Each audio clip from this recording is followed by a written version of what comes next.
Hello everyone and welcome back to Animation Pilgrimage, the show where Tennille and I take a look at every single theatrically released animated film in chronological order. I'm Sean. I'm Tennille. And today we are taking a look at the 1979 film The Little Convict, or sorry. It's also known as Toby and the Koala.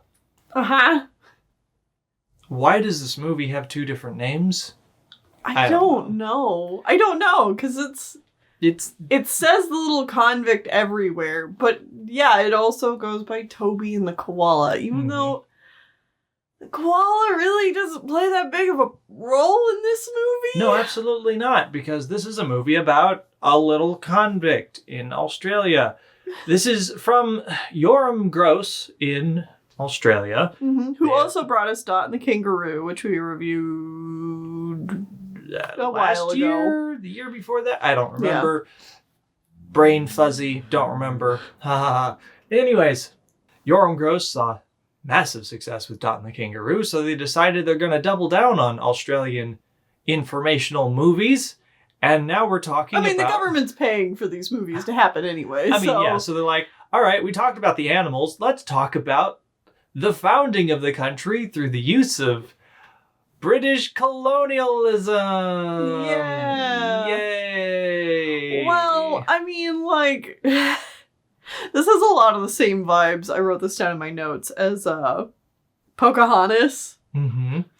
It also reminds me where it's like trying to retell history for children, but like... Don't worry, colonialism is good, actually. Yeah. I don't think it goes that far in this movie. It tries its best to just not talk about colonialism, even though that's the premise of the entire movie. Well, yeah.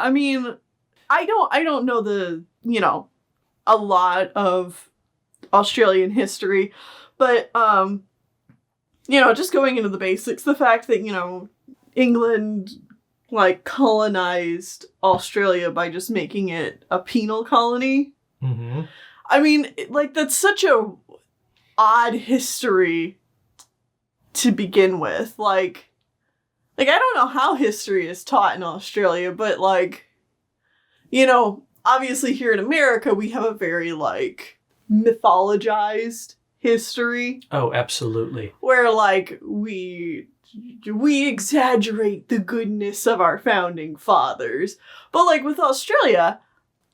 Obviously, it's kind of sketchy from the get-go. And I would say it's probably a fairly similar situation. Yeah, it's a pretty similar starting point to America. People come to a land where there's already indigenous people living there. Oh yeah, and they just kind of take over. Yeah, we both have Daddy Britain problems. Thank for that.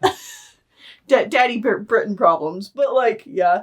I don't want to go into the whole history thing, because I'm definitely not super knowledgeable. But, what a weird history to try and explain to children, I guess. It is a little fascinating to, see a different country doing the same thing that I have seen a million times for America. Uh-huh. Because, by God, I've seen so many Christopher Columbus and the Mayflower and things like that. Oh, it's so similar to one of those kinds of movies. Uh-huh. So, plot synopsis. Go for it. We have a live action segment at the beginning where this older gentleman is trying to sell sketches and nobody wants to pay attention to him. So he does this weird thing where he has 3 legs and sings a song. About having 3 legs? Yep. And then he leaves. And then as soon as he's done with the song, everybody leaves again so they don't buy his sketches. Because, of course, except for one small child. And so he decides... Who's his granddaughter. He keeps calling him Grandpa, but I feel like that's less of he's actually her grandpa and more of just she's familiar with this guy? No, I think it's literally just, it's just a nice way of referring to an older guy. Maybe. I like your stories, Grandpa. Oh, I see what you mean. I don't know. Instead of saying, old man. It seems odd to call someone your grandpa if they're not your grandpa. Especially if you're introducing them in a story.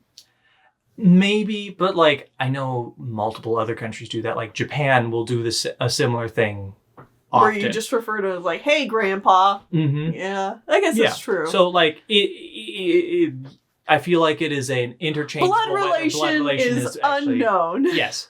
So he decides he's going to tell the story of what's on his drawings, and it's the story of Toby, a young kid who got some minor felony befell upon him in England, along with a number of other people, and they are sent on a boat to go live in Australia to work off their sentence, because that's how Australian colonialism worked. It was a lot of rich people in power, and then other poor people who did bad things were sent to the country, and if they worked for X amount of years or whatever, then they became free men, and they got their own plot of land and could live there happily ever after. I mean, they were indentured servants, slaves, yada yada yada. Yeah. So that's the plot. Is I think the main character Toby was like holding a horse for someone, and it turns out it was for someone bad or something. Yeah, it's some real like, oh, he wasn't actually committing a crime. He wasn't a bad boy. He was just in the wrong place at the wrong time. Right. And his sister got thrown in too, because why not? And like the four other people that we spend the most time with, the movie wants to ignore the fact that like a lot of these are criminals. Yeah, it's like, oh, none of the four people that we hang out with are like murderers or rapists or anything. It's just no, of course not. Oh no, that guy's just really strong, and he got in a lot of fights. Yeah. And that guy, he is a pickpocket, but he's an okay guy. Uh-huh. And that guy is just slow. He has a mental illness, and that's why he's here. Yeah. Great. Yeah.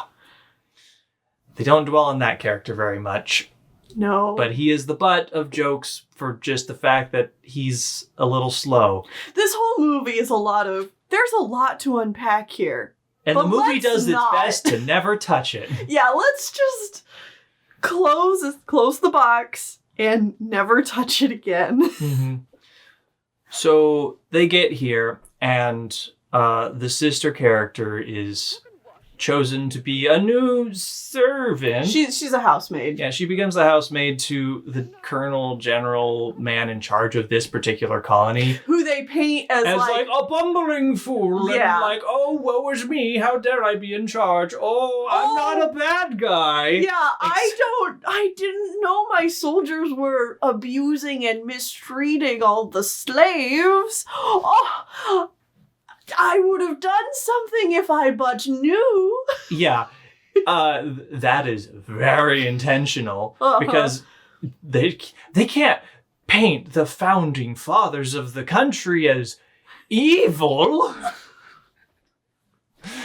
The slave drivers, anyway. Mm-hmm. So yeah, and then like Toby and then like the bunch of the other guys. Yeah, four other characters that were actually introduced are all kept in town, and everybody else is just shipped off to who knows where. It doesn't matter. They're all sent to like tame the land. I don't know. They're like chopping down trees and breaking rocks. Yeah. And... So we got the strong guy, the horse guy, the slow guy, and the old guy that was the pickpocket. Mm-hmm. One day out digging up the forest, sure, because of course, the guards are shooting kangaroos and they kill a koala. And so Toby and the old guy save a baby koala. The soldiers killed a mother koala. Yeah. Toby and the old guy save the baby. And like... And now Toby just has a pet koala. Yeah, he just has a koala. And that's as far as that goes. The old guy also, like, has a pocket watch that he never stole. No, it was given to him by his father. Anyways, they're chopping down trees a couple days later, and a tree falls on the old guy, and he dies. Well, because he's obviously, like, too old to be working. Mm-hmm. But, like, the guards are mean, so they make him do all his work by himself, even though, like, the other convicts want to help him out. Step in and help him do his duty and not kill himself. Well, he does. He dies. A tree falls on him, and he gives the pocket watch to Toby. He doesn't die right away either. It's like a drawn out He death. gets crushed, and then they bring him back to town, and then Toby's all sad watching him die in his deathbed. I guess this is also... And they have this sad song about this man who did a puppet show for kids, and then he died, and then the puppets got thrown in the trash, and the board that he made the puppet show with used to fix a door or something. fix a door, and I'm like, Jesus, whiskey on a Sunday. This is I guess grim. This is also an interesting time to bring up the fact that our narrator is just kind of teleporting into these segments, and he's live action still, and just kind of, he's not there, but he still interacts with the environment and characters a little bit. Did you get the impression from, by the end of this movie, that they were insinuating that the narrator is supposed to be old Toby? Yeah. Okay. He's either old Toby or he's a descendant of Toby. Yeah. Like, that was definitely the impression I got. So Whoa, it's Toby. That's how he knows this story. Yeah. Because he's old now. Whoa. Whoa. Crazy. I don't know how old Australia is, so I don't know how viable it is for him to be the same person. I laugh, but I'm in the same boat.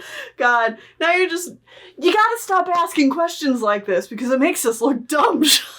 It just brings up the fact that our schooling was terrible and we're taught nothing about other countries. Yeah.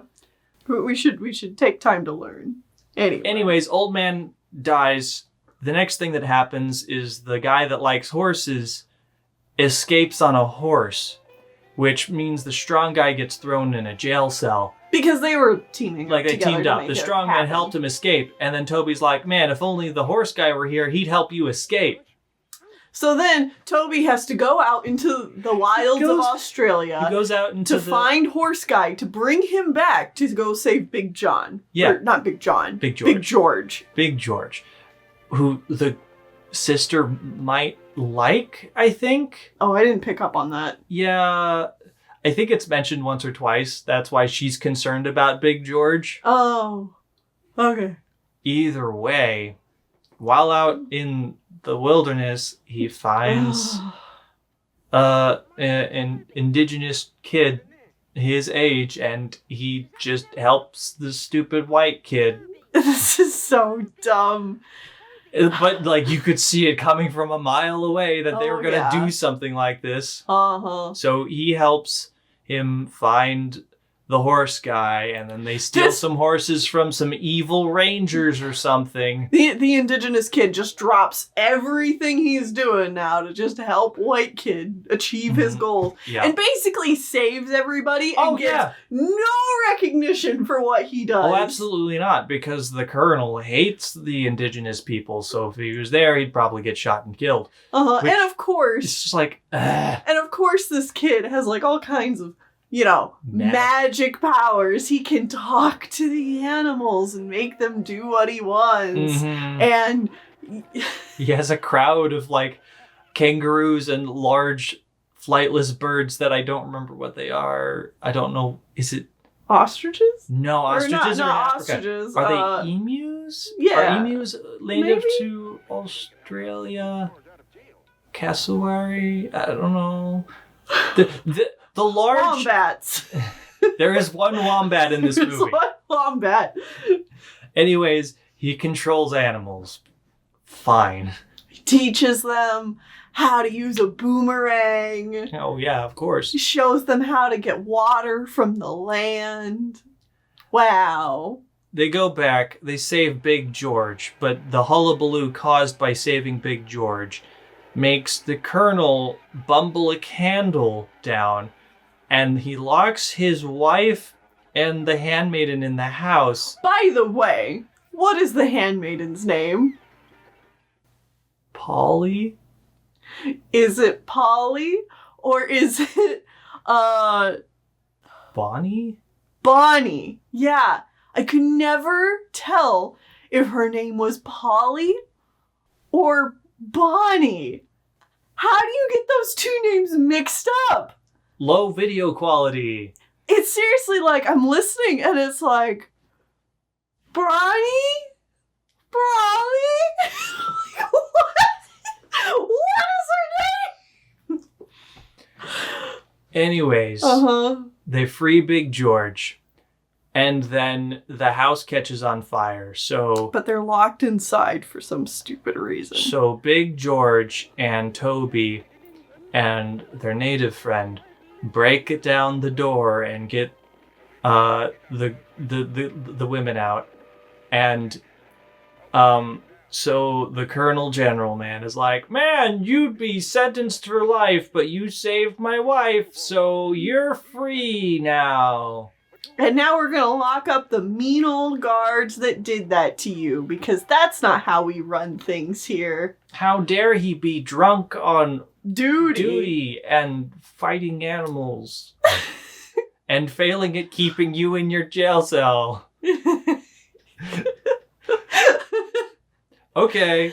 And then we just skip forward. No. And then, like, Toby's like, wow, magic indigenous friend, we did it. And he turns and he's gone. And we never see him again. He's like, oh no, but he was my best friend in the whole world. I'm not even exaggerating. Like, he literally uses best friend. I think he says my best friend in the whole world. Probably. And his sister, who's never met him, is like, don't worry, Toby, I'm sure you'll see him again. But it's also that they, like, don't have to acknowledge that, like, he made all of this happen, and now, like, these colonizers are getting land from this government guy, and it just, oh my God. And then we skip back forward to present day, and then we see that the narrator, man, has had the magical stopwatch that makes music, even though I don't think watches of that shape do that. Doesn't matter. So probably Anastasia that. So yeah, though she had like an actual music box. Oh, I guess she did, yeah. That is made to make music. Not just a watch. It's literally just a watch. Anyways, it is shown that, oh, he has it. So is this old man Toby? Who cares? The movie's over. The movie's over. It's done. And he's walking the little girl home because the fair is closed. And I'm like, why are you... Unless you really are her grandpa. Where's her parents? Where's your parents? Anyway... To wrap all of this up, I would say that this is, like, a better production quality than Dot and the Kangaroo was. Yes. For sure. It actually told a story this time. Yeah, and it has a more cohesive story. Is that story necessarily something that should, be told nowadays, or, like, has any, like, merit staying around as compared to Dot and the Kangaroo? No. Dot and the Kangaroo, I think, is still a safer watch for kids than this was. Yeah, like, this feels like a movie that would be made in 79. Absolutely. Yeah. It feels correct for the time, where they're like, yes, this is definitely okay messages to give to children. Right. Anyway, and as far as notes go, this was, again, directed by Jorm Gross. He wrote the story, too. Mm-hmm. The leading actor of the live-action segments was Rolf Harris. Which, as far as acting goes in a kid's movie like this, like, I thought he did a pretty good job. Yeah, he did. He wasn't terribly hokey like we've seen in a lot of these admittedly pretty bad Like, he tells it pretty action. straight to... Yeah, and, like, you believe that he's not necessarily interacting with the animated characters, but that, like, he's there with them. Mm-hmm. In a lot of the shots, they do a good job of that. And he does a good job. As you can probably tell, like, the animation itself is, again, drawn characters in a live-action background. Environment, yeah. Mm-hmm. And, again, it's better than it was in Dot and the Kangaroo. It doesn't look quite as jarringly out of place. Mm-hmm. Yeah. But it's also not, stellar animation. No, like it still It's feels very serviceable, like for what it's doing. Still feels like very low budget TV animation. Mm-hmm. But I mean, like, you look at the credits of this and there's like 12 10 people. animators, you know? Yeah, like 20 people total. So that's not surprising. Unsurprisingly, too, this was a commercial failure. Gross blames this on the fact that it played only in the mornings. Which, yeah, that sucks. And it was also up against the Muppet movie, which was in Australia, playing in Australia at the time. So all the theaters were playing the Muppet movie. Yeah. And his movie was shifted to the morning time slots. So you're like, oh, yeah, that's real bad luck, man. Yeah, I can see that being a big detriment. Mm-hmm. Because otherwise, I'm sure that, like, even if this isn't the greatest thing ever, people would have still gone to take their kids to a movie that was made by someone from their country, Yeah. But maybe they watched the first one, Dot and the Kangaroo, and they're like, maybe these are okay to skip. Well, but also, like, Dot and the Kangaroo is kind of a cult classic now there, apparently, so there was some fondness for what this guy was doing, I guess. Either way. Overall, it's still a fine movie, but, like, I don't see any reason to go back to it, though. No, definitely not. If you want to look at it for, like when it came out. Like, to inform yourself about the history of Australian media at the time. Yeah. Yeah, you definitely would not want to watch it as, like, a history piece, but more so this is what media was like at the time. Honestly, I'd love to hear if we have any Australian viewers. Mm-hmm. If they've seen this. If you've seen this, or, like, how this relates to the actual history of the founding of your country. Yeah, well, I mean, I know that that's another thing that, we're pretty similar here in America to Australia, is the issue of Indigenous people being thrown under the bus is a pretty hot button topic. So, and something that's not been handled well. Absolutely in not. either of our histories. So, yeah. So I'd love to hear input on that. Mm-hmm. Other than that, what do we got next? Next time, we got something interesting. Ooh. I don't know what the quality of the movie is. We haven't watched it yet. Mm-hmm. But we have 7 brothers from Finland. And there's an interesting story of how we acquired this film. And we'll talk about that next time. See you guys then.